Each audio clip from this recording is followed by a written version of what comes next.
സംസാരിക്കാം.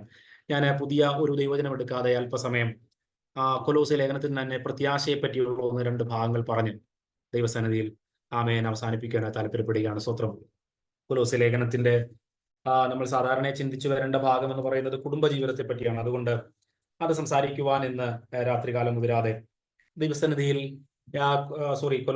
കൊലോസ്യ ലേഖനത്തിന്റെ ഭാഗങ്ങളാണ് നമ്മൾ ചിന്തിച്ചുകൊണ്ടിരുന്നത്. സ്തോത്രം. ആമേൻ. കഴിഞ്ഞ ദിവസങ്ങളിൽ കർത്താവിദാസൻ നമ്മൾ കേട്ട യേശുവിന്റെ വരവിന്റെ പ്രത്യാശ, അതെ, ആ പ്രത്യാശ എന്ന വാക്കിന്റെ, അല്ലെങ്കിൽ കർത്താവിന്റെ വരവാണ് നമ്മുടെ ലക്ഷ്യം. ആ ലക്ഷ്യത്തെ മുൻനിർത്തിക്കൊണ്ട് 1-2 വാക്കുകൾ ദൈവസന്നിധിയിൽ കേവലം കൊലോസ്യ ലേഖനത്തിന്റെ അടിസ്ഥാനത്തിൽ ഒന്ന് ചിന്തിച്ച് ദൈവസന്നിധിയിൽ നമുക്ക് പ്രാർത്ഥിച്ച് അവസാനിപ്പിക്കുവാനായി താല്പര്യപ്പെടുകയാണ്. സ്തോത്രം. ആമേൻ. ദൈവസന്നിധിയിൽ ഏത് ദുഃഖത്തിന്റെയും ഏത് സന്തോഷത്തിന്റെയും കാലഘട്ടങ്ങളിൽ നമ്മുടെ ലൈഫിൽ ഏറ്റവും സമാധാനം തരുന്നത് എന്ന് പറയുന്നത് ക്രിസ്ത്യാനിയുടെ ജീവിതത്തെ സംബന്ധിച്ചിടത്തോളം പ്രത്യാശയാണ്. സ്തോത്രം. ഒരു പ്രത്യാശ, ഒരു ഹോപ്പ്, ഒരു ആശ നമ്മുടെ ലൈഫിൽ ഉണ്ട് എന്നുള്ളതാണ്. സ്തോത്രം. റോമാലേഖനത്തിൽ നമ്മൾ കാണുന്നത് പോലെ കാണുന്നതെല്ലാം താൽക്കാലികമാണ്. സ്തോത്രം. നമുക്കറിയാം, നമ്മളൊരു കുഞ്ഞിന് വേണ്ടി പ്രാർത്ഥിച്ചു, അല്ലെങ്കിൽ ഒരു രോഗമായിരിക്കുന്ന ഒരു വ്യക്തിക്ക് വേണ്ടി പ്രാർത്ഥിച്ചു. എന്നാൽ അവരുടെ ലൈഫായാലും ഒരു രോഗസൗഖ്യം ഉണ്ടായാലും മാക്സിമം അവർക്ക് ജീവിക്കാൻ കഴിയുന്ന ഒരു കാലഘട്ടം ഈ ലോകത്തിലുണ്ട്. സ്തോത്രം. അത് കഴിഞ്ഞാൽ എല്ലാവരുടെയും ജീവിതം എന്ന് പറയുന്നത് ഒരു സമയം കൊണ്ട് ഈ ലോകം കൊണ്ട് അവസാനിക്കുന്നതാണ്. സ്തോത്രം. എത്ര രോഗസൗഖ്യത്തോടെയാണെങ്കിലും സൗഖ്യമില്ലാതെയാണെങ്കിലും നമ്മളൊക്കെയും നമ്മൾ ഇന്ന് കാണുന്ന ഈ സാഹചര്യത്തെയൊക്കെ വിട്ട് ഒരു ദിവസം പോകേണ്ടവരാണ്. സ്തോത്രം. അതൊരു റിയാലിറ്റിയാണ്. അത് പോകുമ്പോൾ നമ്മളെ സംബന്ധിച്ചിടത്തോളം ഒരുപക്ഷെ അത് കഴിയുമ്പോൾ നമുക്ക് ദുഃഖമില്ല. എന്നാൽ ഈ നാട്ടിൽ, അല്ലെങ്കിൽ നമ്മളെ വിട്ടിട്ട് നമ്മുടെ ഏറ്റവും സ്നേഹിതരായ വ്യക്തികളെ സംബന്ധിച്ചിടത്തോളം വലിയ ഭാരമാണുള്ളത്. സ്തോത്രം. എന്നാൽ മരണത്തെ സന്തോഷത്തോടെ നേരിടുവാനും മരണത്തിന് ശേഷം നമുക്ക് മാത്രമാണ് ഇത്ര വലിയ ഒരു ആശ്വാസം ലഭിക്കുന്നത്. സ്തോത്രം. മറ്റാർക്കും അപ്രകാരം ഒരു ആശ്വാസം ഇല്ല. മറ്റൊരു മതങ്ങളിലും ഇല്ല, മറ്റൊരു ഉപദേശങ്ങളിലുമില്ല. ഇത്രത്തോളം ഉറപ്പ് നൽകുന്ന ഒരു വഴിയും, അല്ലെങ്കിൽ ഒരു ഉപദേശവും, ഒരു പുസ്തകവും ലോകത്തിലില്ല. പക്ഷെ ആ ഒരു സത്യത്തെ അറിയുവാൻ ദൈവം നമുക്ക് ഭാഗ്യം തന്നുവല്ലോ എന്ന് ഓർക്കുമ്പോൾ നമുക്ക് നന്ദിയോടെ ദൈവത്തെ സ്തുതിക്കുവാൻ ജീവിതത്തിന്റെ തകർച്ചയുടെ കാലഘട്ടത്തിൽ കഴിയും എന്നുള്ളത് വാസ്തവമായ സത്യമാണ്. സ്തോത്രം. ഞാൻ തീർച്ചയായിട്ടും വിശ്വസിക്കുന്നു, ഒന്നല്ലെങ്കിൽ മറ്റൊരു നിലവാരങ്ങളിലൊക്കെ ദുഃഖത്തിൽ കൂടി കടന്നു പോയിട്ടുള്ളവരാണ് തീർച്ചയായിട്ടും ഇതിൽ പങ്കെടുക്കുന്നവർ. ഒരുപക്ഷെ മറ്റുള്ളവരോട് ഷെയർ ചെയ്യാൻ കഴിയാത്ത ദുഃഖങ്ങളിൽ ഇപ്പോഴും ആയിരിക്കുന്നവരായിരിക്കും. നാളെ എങ്ങനെ എന്റെ രോഗമെന്നോ, അല്ലെങ്കിൽ ഈ രോഗത്തിനൊരു സൗഖ്യമുണ്ടെന്നോ ഇല്ലെന്നോ ഒന്നും മനസ്സിലാക്കാത്ത, ഇനി ഈ രോഗം പിന്നീട് വരുമോന്നോ, അല്ലെങ്കിൽ അങ്ങനെ ഡോക്ടർമാർ എന്തെങ്കിലും രോഗത്തെ പറ്റി സംശയം പറഞ്ഞവരൊക്കെ നമ്മൾ ഒരുമിച്ച് ദൈവസന്നിധിയിലായിരിക്കുന്നുണ്ടായിരിക്കാം. സ്തോത്രം. എന്നാൽ നമ്മുടെ ലൈഫിൽ ചില സെക്കൻഡുകളിലേക്കൊക്കെ തീർച്ചയായും ലോകത്തിൽ നിന്ന് പോകുവാനുള്ള സാഹചര്യം വരുമ്പോൾ ഒരു ടെൻഷനോ, അല്ലെങ്കിൽ ഒരു ചെറിയൊരു ഭാരമൊക്കെ വരാൻ സാധ്യതയുണ്ടെങ്കിലും നമ്മുടെ ലൈഫിൽ ആകത്തുകയായി നമുക്ക് ആശ്വാസം എന്ന് പറയുന്നത്, സമാധാനം എന്ന് പറയുന്നത് ദൈവം സുവിശേഷത്താൽ തന്ന ആ വലിയ പ്രത്യാശയാണ്. സ്തോത്രം. ലോകത്തിൽ ഒരു മനുഷ്യനുമില്ല. സ്തോത്രം. എത്ര സമ്പന്നനായിരുന്നാലും ദരിദ്രനായിരുന്നാലും, എത്ര സന്തോഷത്തിൽ ജീവിക്കുന്ന ഒരു വ്യക്തിയായിരുന്നാലും, എത്ര ദുഃഖത്തിൽ ജീവിക്കുന്ന ഒരു വ്യക്തിയായിരുന്നാലും, പ്രത്യാശ എന്ന് പറയുന്നത് സത്യസുവിശേഷത്താൽ മാത്രം ലഭിക്കുന്ന ഒന്നാണ്. സ്തോത്രം. അതാണ് നമ്മൾ കൊലോസ്യ ലേഖനത്തിൽ നിന്നും പഠിക്കുവാനിടയാത്തിരുന്നത്. സ്തോത്രം. ആ വേദഭാഗങ്ങൾ ഒന്നുകൂടെ വായിക്കാൻ നമുക്ക് ദൈവസന്നിധിയിൽ. കൊലോസ്യ ലേഖനം അതിന്റെ 1-ാമത്തെ അധ്യായം, അതിന്റെ 3, 4, 5, 6, 7 വാക്യങ്ങൾ, ഒരു 4-5 വാക്യമുണ്ട്. നമുക്ക് ജസ്റ്റ് ഒന്ന് വായിക്കുമ്പോൾ തന്നെ, ഞാനത് ഓൾറെഡി പറഞ്ഞിട്ടുള്ളതാണ്, വായിക്കുമ്പോൾ തന്നെ ഞാൻ എന്താണ് പറഞ്ഞത് എന്ന് അവിടെ തന്നെ എഴുതിയിട്ടുമുണ്ട്. സ്തോത്രം. 3, 4, 5, 6, 7 വാക്യങ്ങൾ ദൈവസന്നിധിയിൽ ഒന്ന് വായിക്കാം. സ്തോത്രം. പ്ലീസ്. സുവിശേഷത്തിന്റെ സത്യവചനത്തിൽ നിങ്ങൾ മുൻപ് കേട്ടതായി സ്വർഗത്തിൽ നിങ്ങൾക്ക് സംഗ്രഹിച്ചിരിക്കുന്ന പ്രത്യാശ നിമിത്തം ക്രിസ്തുയേശുവിൽ നിങ്ങളുടെ വിശ്വാസത്തെയും സകല വിശുദ്ധന്മാരോടും നിങ്ങൾക്കുള്ള സ്നേഹത്തെയും കുറിച്ച് ഞങ്ങൾ കേട്ടിട്ട് നിങ്ങൾക്ക് വേണ്ടി പ്രാർത്ഥിക്കുകയിൽ എപ്പോഴും നമ്മുടെ കർത്താവായ യേശു ക്രിസ്തുവിന്റെ പിതാവായ ദൈവത്തിന് സ്തോത്രം ചെയ്യുന്നു. ആ സുവിശേഷം സർവ്വലോകത്തിലും എന്ന പോലെ നിങ്ങളുടെ അടുക്കലും എത്തി. നിങ്ങൾ ദൈവകൃപയെ യഥാർത്ഥമായി കേട്ടറിഞ്ഞ നാൾ മുതൽ നിങ്ങളെ ഇടയിൽ എന്ന പോലെ സർവ്വലോകത്തിലും ഫലം കായ്ച്ചും വർദ്ധിച്ചും വരുന്നു.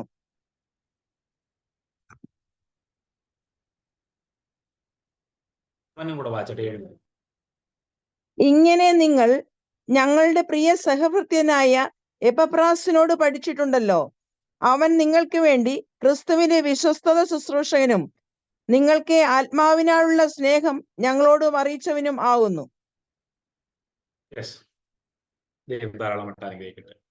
ഇവിടെ അപ്പോസ്തലനായ പൗലോസ് സഭയോട് വ്യക്തമായി പറയുന്നുണ്ട്. നമുക്ക് എന്തിലാ പൗലോസ് സന്തോഷിക്കുന്നത്?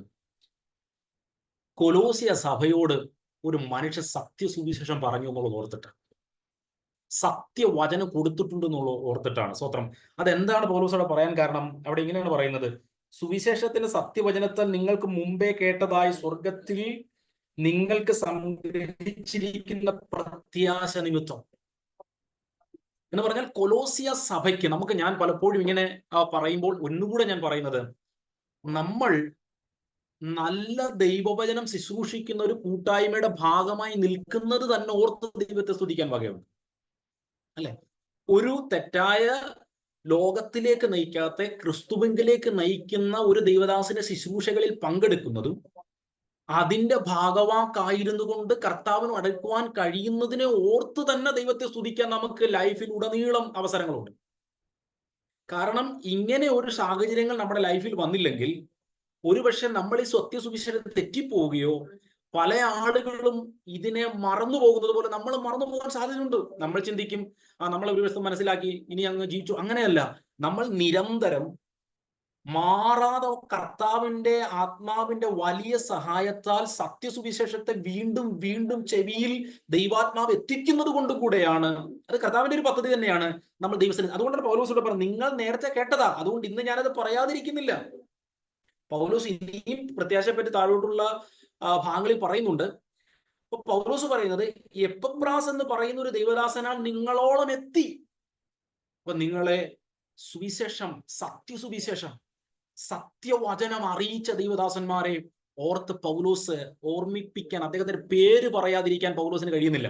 എന്ന് പറഞ്ഞാൽ പൗലോസ് അവരോട് നന്ദിയുള്ളവരായിരിക്കണം കൊലോസ്യ സഭ എന്നുള്ളതാണ് പറയുന്നതിന്റെ ഒരു അർത്ഥം. കാരണം നിങ്ങൾക്ക് വേണ്ടി അധ്വാനിച്ച, നിങ്ങളോട് ആ സത്യസുവിശേഷം എത്തിച്ച ഒരു മനുഷ്യനുണ്ട്. സ്തോത്രം. പൗലോസ് താൻ ലേഖനം എഴുതുമ്പോൾ, ഞാനിത് പറയുന്നത് നിങ്ങളെല്ലാം അനുസരിച്ചാട്ടെന്നല്ല പറയുന്നത്, നിങ്ങൾ ഓൾറെഡി സത്യസുവിശേഷം കേട്ടു വന്നതാ. കറക്റ്റ് സുവിശേഷം ഞാൻ അന്നും നിങ്ങളോട് പറഞ്ഞതാണ്, ഒന്നുകൂടെ ഞാൻ ഇപ്പോൾ പറയുകയാണ്. നമുക്ക് സത്യസുവിശേഷം കേൾക്കുവാൻ ജീവിതത്തിൽ അവസരം ലഭിച്ചത് തന്നെ ദൈവത്തിന് നന്ദി അർപ്പിക്കുവാനും ദൈവത്തിനെ സ്തുതിക്കുവാനും ദൈവത്തെ ആരാധിക്കുവാനും ജീവിതത്തിന്റെ ഏറ്റവും കഠിനമേറിയ സാഹചര്യത്തിലും ഈ സത്യസുവിശേഷത്തിലാണ് പ്രത്യാശ ഉള്ളത്. യഥാർത്ഥ സുവിശേഷമല്ല നമ്മളിൽ എത്തിയതെങ്കിൽ നമുക്കൊരു സമാധാനം കിട്ടത്തില്ല. കാരണം ബൈബിൾ പ്രകാരം പ്രസംഗിക്കുന്ന പല പ്രസംഗങ്ങളിലും പ്രത്യാശയില്ല.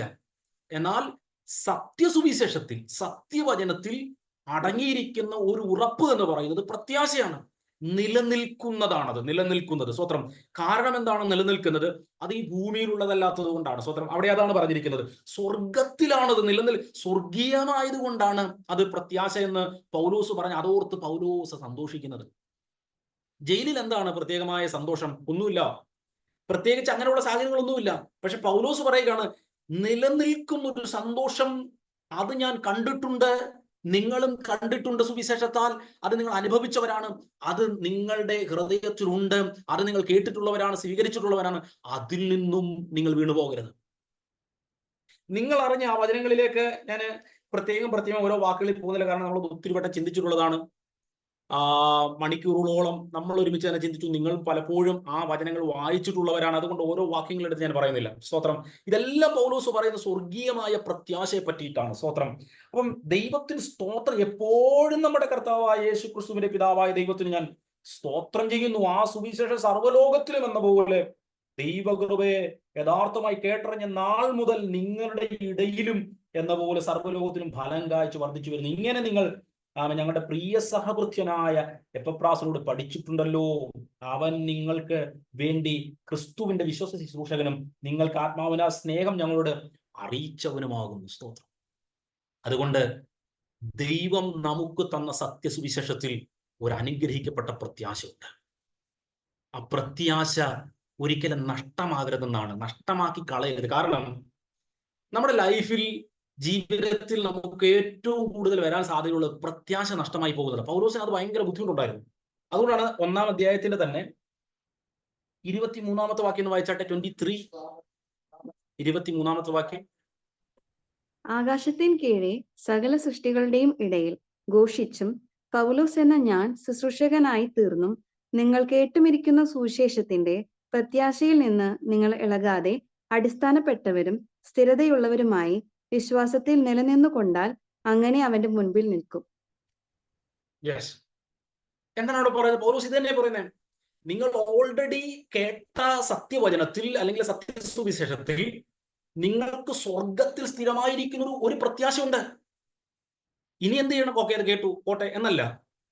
ആ പ്രത്യാശ ഇളകുവാൻ സാധ്യതയുള്ളത് കൊണ്ടാണ്, അല്ലെങ്കിൽ ഇളകുന്ന രീതിയിൽ കൊലോസ്യ സഭയിൽ ഉപദേശങ്ങൾ കടന്നു വന്നതുകൊണ്ടാണ് അപ്പോസ്തലൻ പൗലോസ് സഭയോട് ഓർമ്മിപ്പിച്ച് ഉണർത്തുകയാണ്. എപ്പഫ്രാസ് പറഞ്ഞു, ഇനി ഞാൻ പ്രത്യേകിച്ച് അതിനെക്കുറിച്ചൊന്നും പറയണ്ട എന്നല്ല പൗലോസ് പറയുന്നത്. പൗലോസ് എന്താണ് പറയുന്നത്? ആകാശത്തിന് കീഴിൽ സകല സൃഷ്ടിയുടെയും ഇടയിൽ ഘോഷിച്ചു പൗലോസ് എന്ന ഞാൻ ശുശ്രൂഷനായി തീർന്ന് നിങ്ങൾ കേട്ടുവരിക്കുന്ന സുവിശേഷത്തിന്റെ പ്രത്യാശയിൽ നിന്ന് നിങ്ങൾ ഇളകാതെ അടിസ്ഥാനപ്പെട്ടവരും. കണ്ടോ, നമുക്ക് സത്യസുവിശേഷത്താൽ ലഭിച്ച പ്രത്യാശ ഒരിക്കലും കൈവിടരുത്. നമ്മൾ ഇന്ന് മരിച്ചാൽ നമ്മൾ അടുത്ത സെക്കൻഡല്ല, നമുക്ക് വിഭാഗിക്കുവാൻ കഴിയാത്ത സെക്കൻഡിൽ ക്രിസ്തുവിനോടൊപ്പമാണ്. നമ്മൾ കഴിഞ്ഞ ദിവസങ്ങൾ കേട്ടല്ലോ, പറുദീസയിലേക്കോ അല്ലെങ്കിൽ മറ്റൊരു സ്ഥലത്തേക്കൊന്നും അല്ല, കർത്താവിനോട് കൂടെ വിട്ടുപിരിഞ്ഞ് ക്രിസ്തുവിനോട് ചേരുവാൻ കാംക്ഷിക്കുന്നു.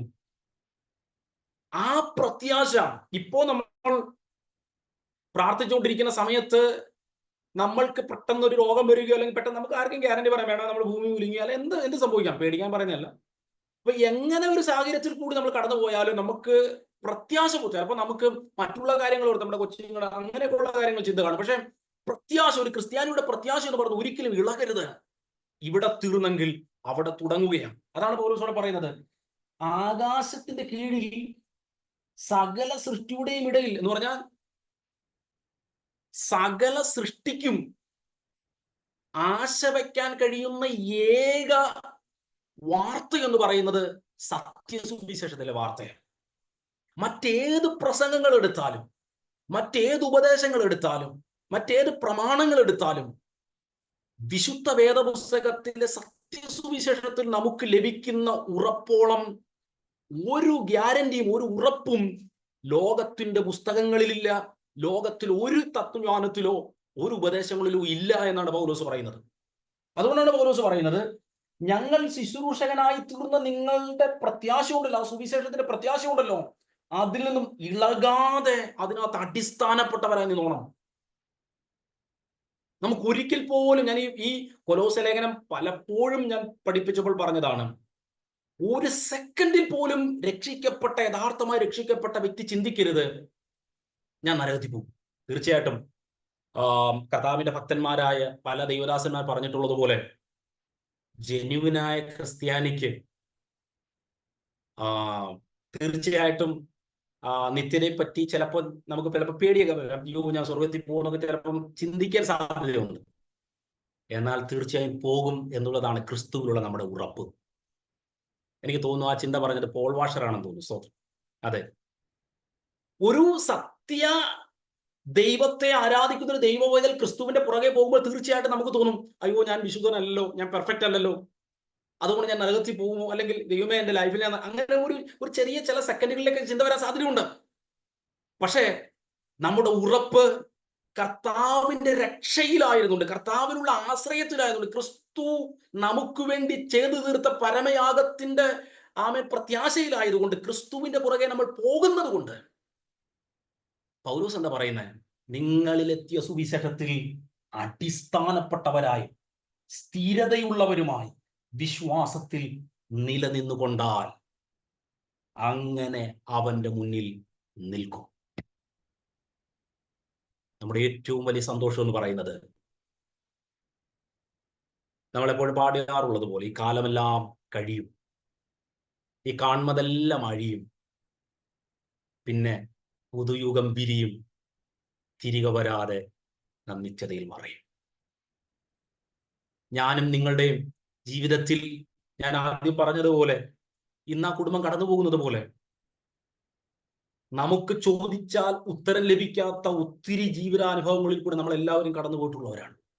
ഇനി അടുത്തത് എന്ത് എന്നറിയാൻ വയ്യാത്ത, ഇനി എങ്ങനെ മുന്നോട്ട് പോകണമെന്നറിയാൻ വയ്യാത്ത, എന്ത് തീരുമാനമെടുക്കണമെന്ന് മനസ്സിലാകാത്ത സാഹചര്യങ്ങൾ, ചോദ്യം ചോദിച്ചാൽ ലോകത്തോട് ഉത്തരം പറയാൻ ഉത്തരങ്ങളില്ലാത്ത, വിധിക്കുന്ന ഒത്തിരി വിരൽ ചൂണ്ടുന്ന അനുഭവങ്ങൾ മുന്നിൽ നിന്നുകൊണ്ട് അവരോട് ആൻസർ പറയാൻ കഴിയാത്ത, അല്ലെ, അങ്ങനെയുള്ള ഒത്തിരി ചോദ്യങ്ങൾ നമ്മുടെ മുന്നിൽ നിൽക്കുമ്പോഴും ഒരു വിശ്വാസിയുടെ ഏറ്റവും വലിയ സമാധാനം എന്ന് പറയുന്നത് ദൈവം നമ്മളിൽ സത്യസുവിശേഷത്താൽ പകർന്നിരിക്കുന്ന പ്രത്യാശയാണ്.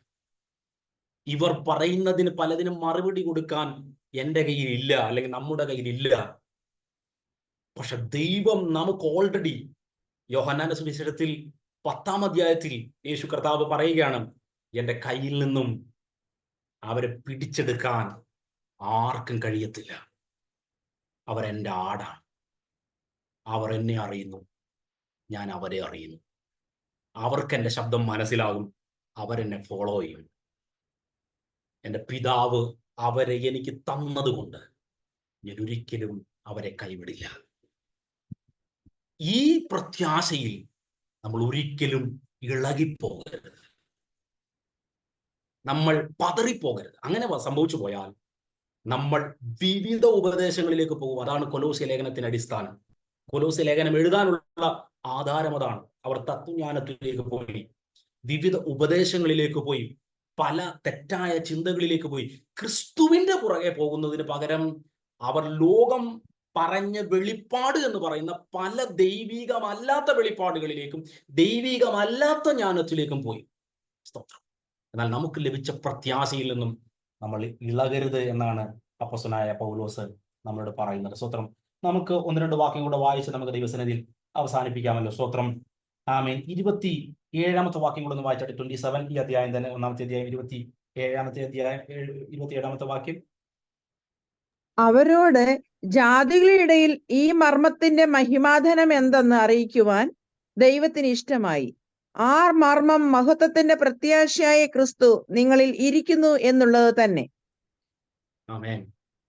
മഹത്വത്തിന്റെ പ്രത്യാശയായ ക്രിസ്തു.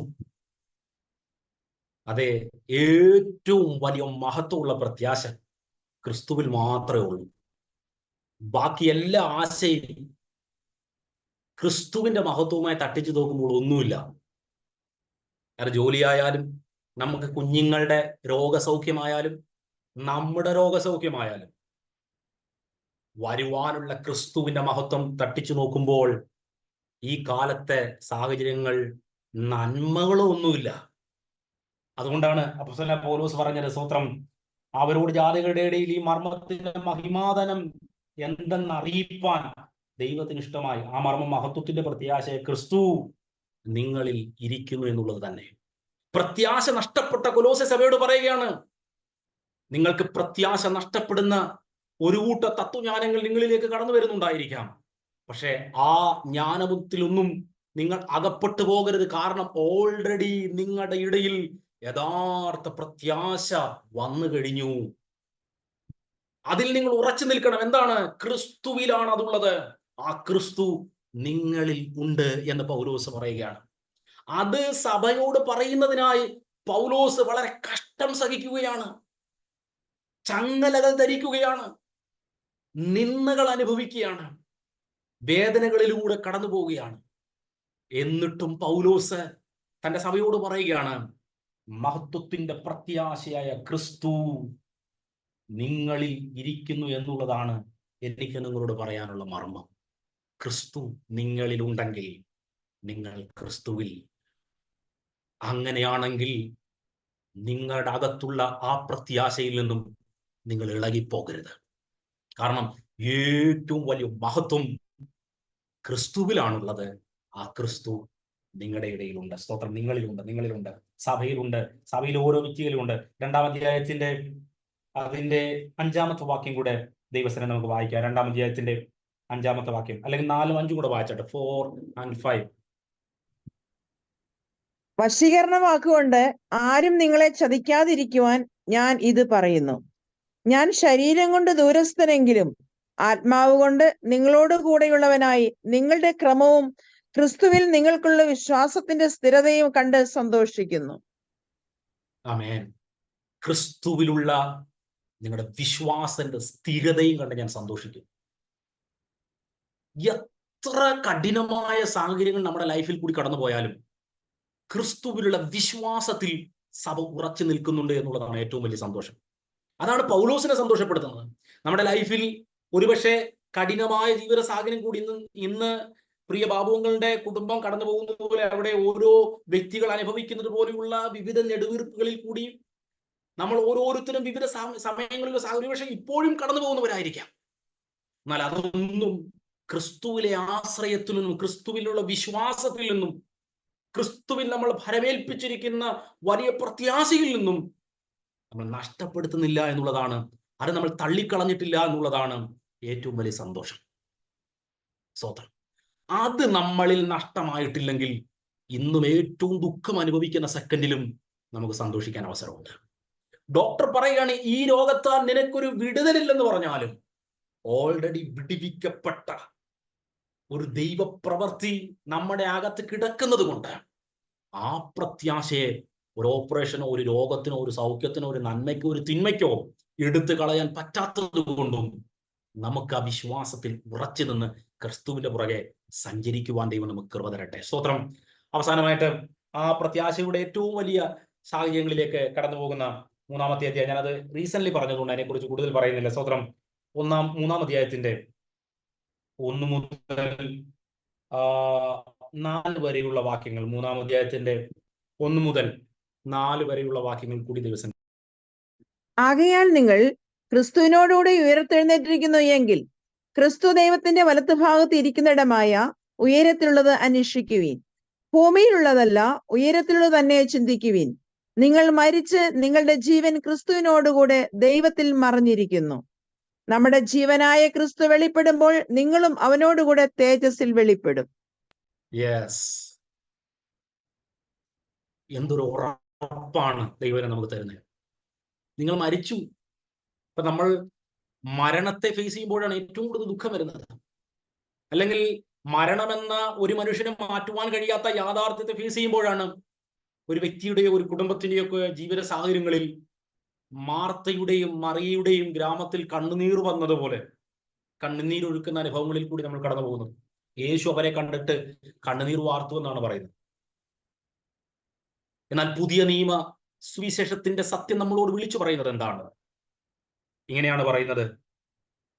എന്താണ്? നിങ്ങൾ ഉയരത്തിലുള്ള അന്വേഷിപ്പീൻ എന്നൊക്കെ പറഞ്ഞിട്ട് ദൈവം നമ്മളോട്, നിങ്ങൾ മരിച്ചു, നിങ്ങളുടെ ജീവൻ ക്രിസ്തുവിനോടുകൂടെ ദൈവത്തിൽ മറഞ്ഞിരിക്കുന്നു എന്ന് പറഞ്ഞാൽ നിങ്ങളുടെ ലൈഫിൽ ഇനി വരാൻ പോകുന്ന ശാരീരികമായ മരണം ഉണ്ടല്ലോ, അത് വലിയൊരു ടെൻഷനായിട്ട് എടുക്കണ്ട. കാരണം നിങ്ങൾ ഓൾറെഡി സ്തോത്രം മരിച്ച് നിങ്ങളൊരു പുതു മനുഷ്യനായി തീർക്കപ്പെട്ടു. നിങ്ങളെ വീണ്ടും ജനിപ്പിച്ചിരിക്കുന്നു. അതിന്റെ 3-ാം അധ്യായത്തിന്റെ 11-ാം അധ്യായ 10-ഉം 11 വാക്യത്തിന്റെ അടിസ്ഥാനത്തിൽ നമ്മൾ എന്ത് ചെയ്തെന്ന പറഞ്ഞത്? തന്നെ സൃഷ്ടിച്ചവന്റെ പ്രതിമപ്രകാരം പരിജ്ഞാനത്തിന്റെ പുതുക്കത്തിനായി പുതുക്കം പ്രാപിക്കുന്ന പുതുമനുഷ്യനെ ധരിച്ചിരിക്കുന്നുവല്ലോ. അപ്പോൾ നമ്മൾ മരിച്ചു.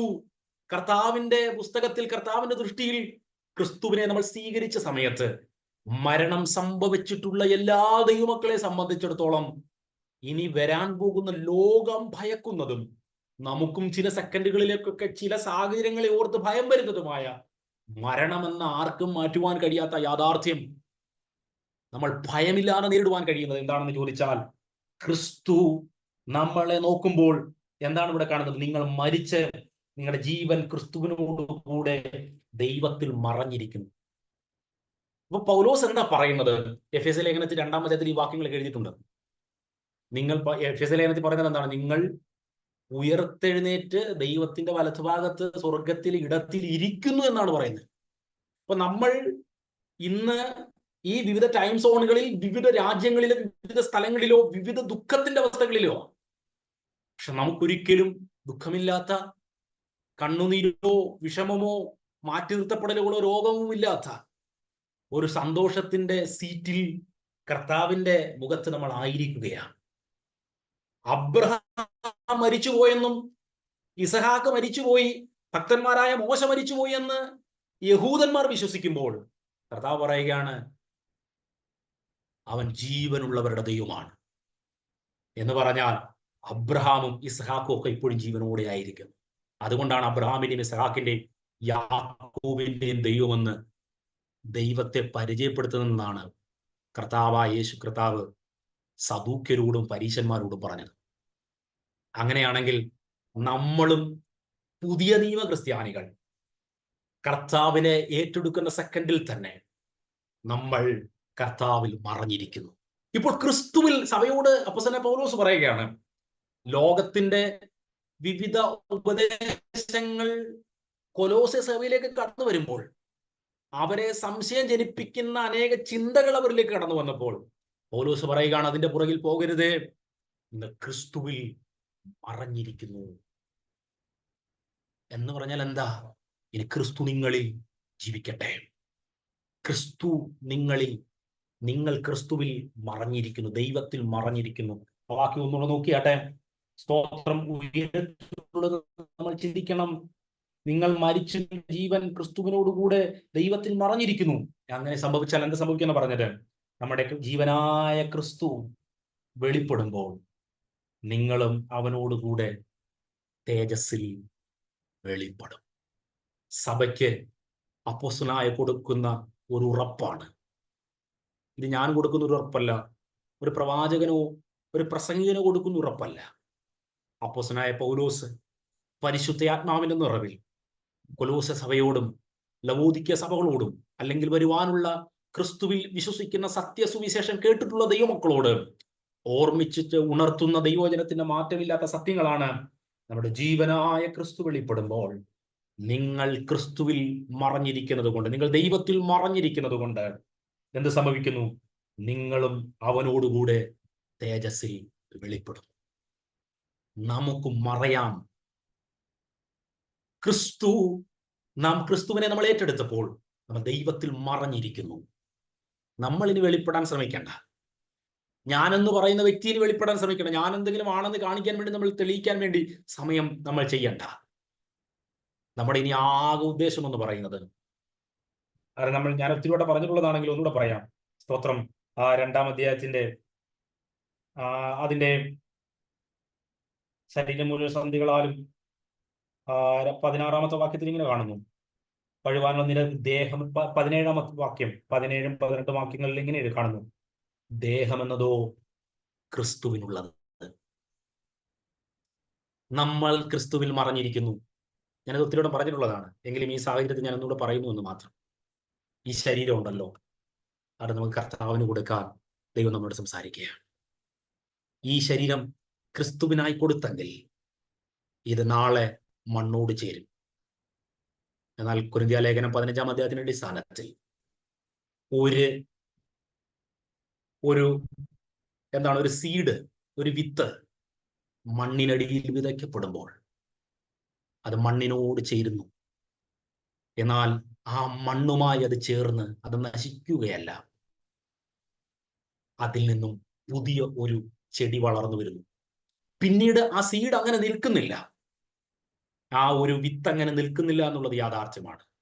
പക്ഷെ അത് മറ്റൊരു ജീവനായി പുറപ്പെടുന്നത് പോലെ, കർത്താവിന്റെ പ്രത്യക്ഷതയിൽ കഴിഞ്ഞ ദിവസം നമ്മൾ കേട്ടതുപോലെ, ദൈവം നമ്മളെ കൊണ്ടുപോകാൻ വരുന്ന ആ ദിവസം, അല്ലെങ്കിൽ നമ്മളെ മണ്ണിലേക്ക് വെക്കുന്ന, അല്ലെങ്കിൽ നമ്മൾ ഈ ലോകത്തോട് ചേരുന്ന ആ സെക്കൻഡിൽ നമ്മൾ മറ്റൊന്നിലേക്ക് വെളിപ്പെടുന്ന സമയങ്ങളാണ്. സ്തോത്രം. യാഥാർത്ഥ്യമായി സഭയുടെ ഭാഗമാകുന്ന ദിവസങ്ങളാണ്. സ്തോത്രം. അക്ഷരികമായി കർത്താവിനെ കാണുന്ന സെക്കൻഡുകളാണ്. നമുക്ക് വേണ്ടി ജീവൻ തന്ന, നമ്മൾക്ക് വേണ്ടി എല്ലാമായി തീർന്ന നമ്മുടെ പ്രത്യാശ, യഥാർത്ഥ മഹത്വത്തിന്റെ പ്രത്യാശ, ആ മഹത്വത്തോടെ വെളിപ്പെടുന്നത് കാണുവാൻ നമ്മൾ കൊതിയോടെ ദൈവസന്നിധിയിലായിരിക്കുന്നു. ഈ കാണുന്നതെല്ലാം താൽക്കാലികമാണ്. ഇവിടെ ലഭിച്ച ജോലിയും, ഇവിടെ നമുക്ക് ലഭിച്ച വീടും, ഇവിടെ നമുക്ക് ലഭിച്ച കുഞ്ഞുങ്ങളും, ഇവിടെ നമുക്ക് ലഭിച്ച കുടുംബവും, ഇവിടെ നമുക്ക് ലഭിച്ച വാഹനവും, ഇവിടെ നമുക്ക് ലഭിച്ച നന്മകളും പണവുമെല്ലാം നമ്മൾ ഇവിടെ പറഞ്ഞിട്ട്, അല്ലെങ്കിൽ ഇവിടെ ജീവിച്ചിരിക്കുമ്പോൾ തന്നെ, ഒരുപക്ഷെ നമ്മൾ ജീവിച്ചിരിക്കുമ്പോൾ തന്നെ മണ്ണോട് ചേരുവാൻ സാധ്യതകളുണ്ട്. അങ്ങനെ ഉണ്ടാകുമെന്നല്ല, സാധ്യതകളുണ്ട്. അത് ഒരു യാഥാർത്ഥ്യമാണെന്ന് മനസ്സിലാക്കുവാൻ, ജീവിതത്തിന്റെ കൈപ്പേറിയ, ദുഃഖമേറിയ, ആർക്കും മനസ്സിലാക്കുവാൻ കഴിയാത്ത, ആശ്വസിപ്പിക്കാൻ കഴിയാത്ത ജീവിതത്തിന്റെ കഠിനമായ സാഹചര്യങ്ങളിലും ഒരു വിത്ത് മുളച്ചു വരുന്നത് പോലെ അപ്പോസ്തലനായ പൗലോസ് ഇവിടെ പറയുകയാണ്, നമ്മുടെ ജീവനായ ക്രിസ്തു വെളിപ്പെടുമ്പോൾ നിങ്ങളും അവനോടുകൂടി വെളിപ്പെടും. മറയുന്നു, വെളിപ്പെടും. മറയുന്നു, വെളിപ്പെടും. ഇതാണ് നമ്മുടെ പ്രത്യാശ.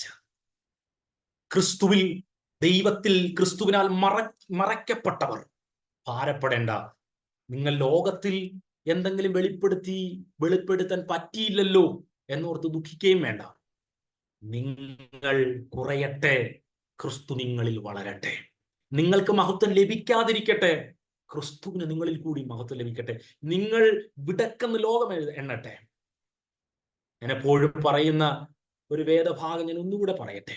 യേശുവിന്റെ ജനനം മുതൽ, യേശു മറിയയുടെ ഉദരത്തിലായിരിക്കുന്ന സമയം മുതൽ യേശുവിനെ ലോകം ഒരു സ്ഥലം കൊടുത്തിട്ടില്ല. എന്നെ ഈ ദിവസങ്ങളിൽ ഭയങ്കരമായി ചിന്തിപ്പിച്ചൊരു വേദഭാഗമാണ്. യേശു അമ്മയുടെ ഉദരത്തിലായിരിക്കുമ്പോൾ തന്നെ അവിടുത്തെ രാജാവ് സെൻസസ് എടുക്കണമെന്ന് പറഞ്ഞതുകൊണ്ട് നിറവയറുമായി, അല്ലെങ്കിൽ ആ വേദനയുള്ള സമയത്തും യോസഫും മറിയയും ബേത്ലഹേമിലേക്ക് യാത്ര തിരിക്കേണ്ടി വന്നു. 1-2 ദിവസമൊക്കെ എടുത്ത് യാത്ര തിരിക്കേണ്ടി വന്നു എന്ന് പറഞ്ഞാൽ, അന്നേരം മുതൽ സാധാരണ ഭാഷയിൽ പറഞ്ഞാൽ അലച്ചിലുകളാണ്.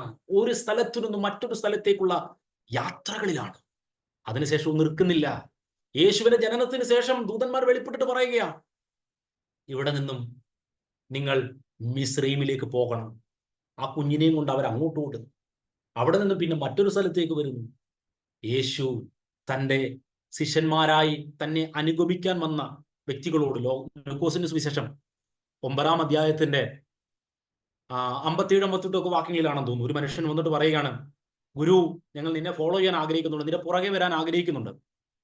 യേശു കർത്താവ് പറഞ്ഞതാണ്, കുറുനരികൾക്ക് കൂടുണ്ട്, ആകാശത്തിലെ പക്ഷികൾക്ക് വസിക്കുവാൻ ചെറിയ കൂടുകളുണ്ട്, മനുഷ്യപുത്രന് തല ചായ്പാൻ മണ്ണിൽ ഇടമില്ല. ജനനം മുതൽ ഗോൽഗോഥ വരെ ജീവിതത്തിൽ ഒറ്റപ്പെടലുകളിൽ കൂടി കടന്നുപോയെങ്കിൽ നമ്മളാരും വെളിപ്പെടാൻ ആഗ്രഹിക്കേണ്ട ക്രിസ്തു 33.5 വർഷം പിതാവിനെ വെളിപ്പെടുത്തിയതുപോലെ യേശു കർത്താവ് യോഹന്നാൻ സുവിശേഷത്തിൽ പറഞ്ഞു, പുത്രൻ പിതാവിനെ വെളിപ്പെടുത്തുന്നു.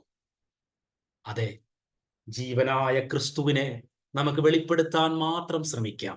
അങ്ങനെ നമ്മൾ വെളിപ്പെടുത്താൻ ദൈവം നമ്മുടെ ലൈഫിൽ അവസരം തരുന്നത് എന്തിനു വേണ്ടിയാണെന്നറിയാമോ?